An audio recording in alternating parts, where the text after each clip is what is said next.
Déco dans le présent pour mieux construire l'avenir. La chronique d'Interentreprise avec Francette Florimond. Bonjour, j'espère que vous allez bien. L'impact de mesures prises très loin de chez nous peut être redoutable dans nos régions. Celui dont je parle aujourd'hui est l'un des effets de la loi immigration votée en décembre dernier. Cette loi réaffirmait la hausse des frais d'inscription à l'université des étudiants venant hors de l'Union européenne qui devaient s'acquitter de 2 770 € par an pour une licence et 3 770 € en master contre 170 € et 243 € respectivement pour les étudiants français. C'est la deuxième fois que le gouvernement veut faire payer les étudiants étrangers. En effet, cette hausse avait été créée en 2019 par un arrêté que la majorité des établissements d'enseignement supérieur français avaient renoncé à appliquer. Aujourd'hui, seuls 6% des étudiants étrangers payent ces frais d'inscription majorés. En outre, le Conseil constitutionnel a invalidé en janvier 2024 cette hausse prévue dans cette loi immigration de décembre dernier.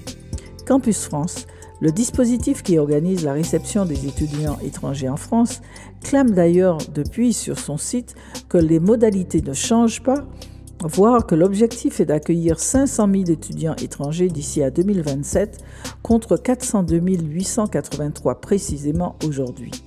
L'Université des Antilles est concernée de premier chef par l'accueil des étudiants étrangers.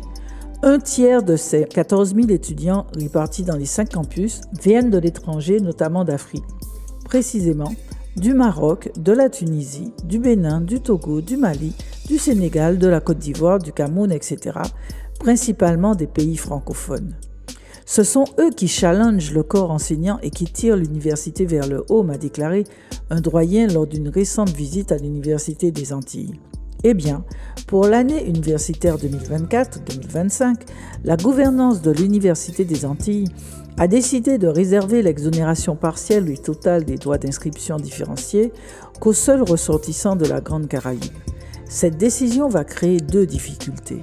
La première, la majorité des étudiants de la Grande Caraïbe qui viennent aujourd'hui étudier à l'Université des Antilles sont originaires d'Haïti. Or, le gouvernement d'Haïti, voulant stopper la fuite de ces cerveaux, donne désormais avec parcimonie les visas de sortie pour les étudiants. Le nombre d'étudiants haïtiens à l'Université des Antilles risque donc de se réduire. La seconde difficulté, si la gouvernance de l'université maintient sa position, elle crée un risque sur un tiers de ses effectifs, alors que la loi ne lui demande pas tant, sans parler que la Martinique et la Guadeloupe se couperont de viviers de talents. Cette attitude est d'autant curieuse que jamais nos territoires n'ont autant souhaité renouer des liens avec les pays d'Afrique. Pour preuve, les nombreux colloques, forums, symposiums, conférences tournés vers l'Afrique sont régulièrement organisés en Martinique et en Guadeloupe tout au long de l'année. Le travail pour l'installation de lignes régulières directes entre les Antilles françaises et le Sénégal notamment, en aérien et en maritime.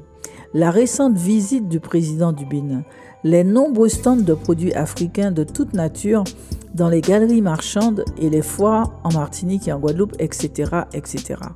Et puis, inverser la tendance du vieillissement de la population de la Martinique et de la Guadeloupe peut passer par une université des Antilles attractive. Une décision à reconsidérer donc. À demain, prenez soin de vous. Déco dans le présent pour mieux construire l'avenir.